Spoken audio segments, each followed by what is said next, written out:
মালদা শহরের বুকে পায়ে হেঁটে কর্মী সমর্থক নেতৃত্বদের সাথে নিয়ে রোড শো করছেন মুখ্যমন্ত্রী। ইংরেজ বাজারের সুকান্ত মোড় থেকে এই রোড শো শুরু হয়।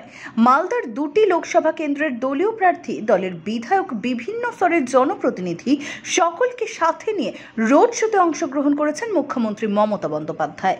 কয়েক কিলোমিটার পায়ে হেঁটে শহরবাসীর কাছে দলীয় প্রার্থীদের জয়যুক্ত করতে বার্তা রাখছেন মুখ্যমন্ত্রী। আদিবাসী নৃত্যশিল্পীদের নিয়ে এই বর্ণাঢ্য রোড শো করছেন মুখ্যমন্ত্রী। রথবাড়ি রবীন্দ্র মূর্তি পর্যন্ত এই রোড শো চলল।